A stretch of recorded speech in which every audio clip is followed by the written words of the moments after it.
Hello YouTube, how y'all doing today? Well, I'm back because I am actually starting a new series and I'm going to be discussing logical fallacies. And there's a lot of them. And I want to go through them because we tend to get caught up in these fallacies in everyday conversation without even realizing it.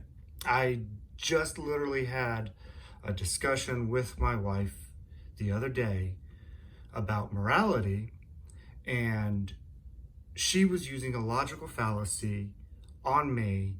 And because I've been studying up on them, I recognized it right off the bat and I stopped her right in her tracks. And it's not because I'm here to try to make arguments, win arguments, or anything. I'm doing this because I want to educate everybody in the Exjw community, especially, or anybody who watches my videos, because we need to know what logical fallacies are. They were used against us in our religion, and we need to understand them so that way we don't get caught up in being tricked, being deceived, or using them ourselves and tricking somebody else or deceiving others. And we do, like I said, we do it without even realizing it. And so like I said, there's a whole bunch of them in this series. I'm not going to do them in any particular order. The order I'm going to do them in is just something I've picked out that I think might be helpful. And I'm going to try to, for me, I'm picking out the big zingers to start off with, because I think they're some of the most common ones used. Now, I could be wrong, but I found them interesting, and I hope you will too. And this is just gonna help protect you and help you out in your everyday life. Excuse me. Also, I am not here to bash religion. That is not my purpose. I'm not going to talk about religion other than the witnesses, because this is, as an ex-witness, these fallacies were what was used against us. Now, I might get to ones that I can't find any good examples for, so I won't be quoting stuff from the witnesses based off that, but I will still be using witness literature and references as part of all this. So anyways, I'm going to start off here with my first topic, and my first topic is on ad hominem. And I'm going to give you, first of all, the dictionary definition of ad hominem.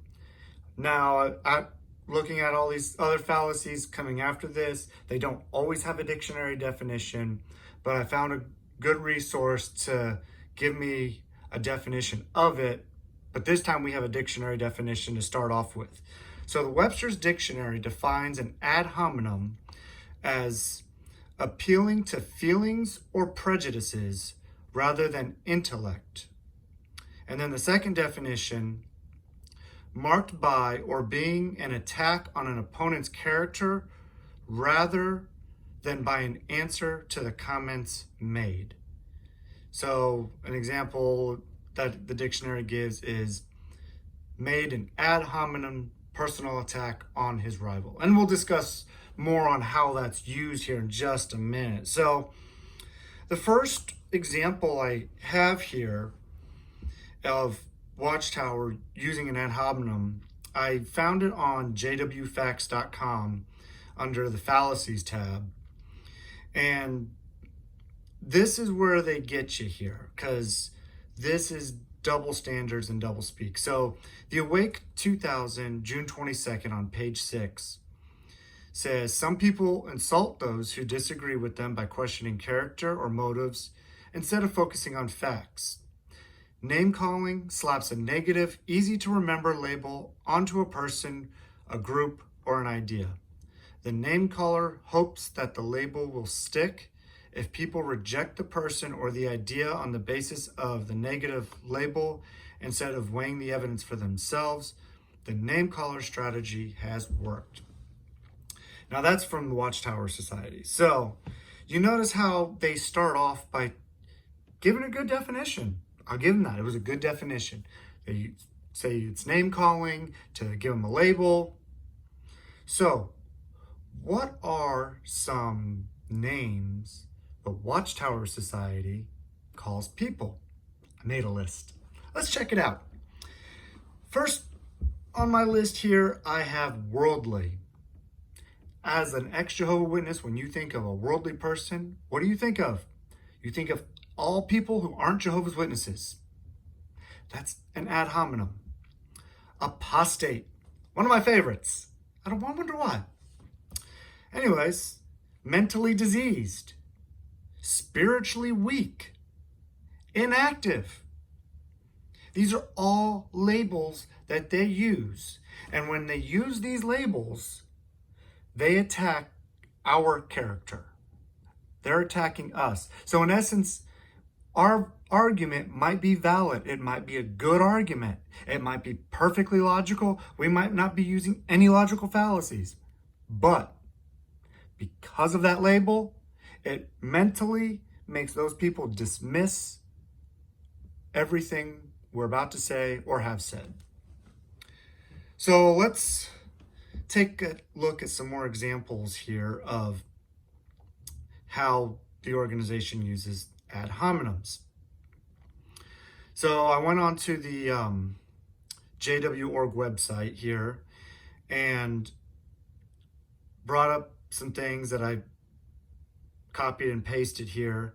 So first one is from the August 15th, 2012 Watchtower, pages 3 to 7. Though claiming to believe the scriptures, the leaders of Christendom taught religious lies, teachings of demons that dishonored God. Apostate doctrines included the false teaching that God is a Trinity, that the soul does not die, and that some souls are tormented eternally in hellfire. So right there, by using the word lies and then putting the label apostate, you totally discredit anything that people from Christendom, as they call another one, which Christendom is all religions other than Jehovah's Witnesses, totally discredit them. Even if they are right, have truth to say, are accurate, they're still dismissed. So next example here from the November 15th, 2006 Watchtower, under the heading, Keep Yourself in God's Love. Telling small lies can embolden a person to tell big ones and might lead to a sinful practice of lying. Even the slightest toleration of apostate thinking might start one down the road to full-fledged apostasy. So you really see how they set it up and make it really demonized here. So I'm going to go on to an older example. And this next one here is taken from JW Facts website. And I'm going to just actually read this one because this one's from the Watchtower 86, March 15th, page 18. What is often the motive of those who criticize the society or those taking the lead? Is it not often that some application of scripture affects them personally? Rather than conform to sound doctrine and direction, sorry, don't know why that fell. Pardon me. I'm using my phone to record and have it propped up and somehow it slipped off. My apologies. So where was I? So rather than conform to sound doctrine and direction, they want the organization to change. Let us illustrate with a few examples. But what is behind such reasoning regarding grooming? Is it not usually pride and independent attitude, or a rather childish desire to have one's own way? But what is behind that reasoning now regarding blood? Is it fear of possibly losing one's present life or life of a loved one? Is hope in the resurrection fading? And these are all different paragraphs in this article, so if you're kind of wondering why it doesn't sound totally logical order, that's why. Because, Paul Grundy here used the famous ... when picking these quotes out. But these are good quotes to show how ad hominems are being used. Is hope in the resurrection fading? Why do critics... Oh my goodness. Need something heavier next time. I apologize. But why do such critics feel the way regarding disfellowshipping? Sorry. Do they have a close family tie or mistaken loyalty to a friend that they are putting ahead of loyalty to Jehovah and his standards and requirements? What is the motive of these critics of failed watchtower prophecies? Are they encouraging wakefulness on the part of God's people?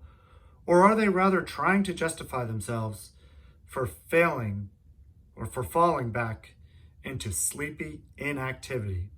So many buzzwords right there. I'm hoping you're picking up on these buzzwords that are the ad hominems, such as pride, attitude, childish, fear, mistaken loyalty, sleepy inactivity. Those are all ad hominems. What do we count out? 6, 7 of them? All in just that little bit that we just read right there. So the whole point here is when an ad hominem is used, the character of a person is attacked rather than addressing the points, rather than having a discussion and trying to understand what the other side of that discussion is. So if someone asks you a question and you start calling them names, especially when those names are meant to stick as a characteristic of that person, and then every time you think of that person as in that term, you've just labeled them, you've just used the logical fallacy of ad hominem. So the first step to avoid this is to listen and address the actual argument and not to attack the person. And that's really the whole point of what I was trying to bring out today and showing you these examples. Well, that's all I have for today. The next video I have, we're going to talk about the no true Scotsman fallacy. And this is another interesting one because I really like this one. So I want to thank everybody for watching. Please like and subscribe, and I will see you in the next video. Thank you.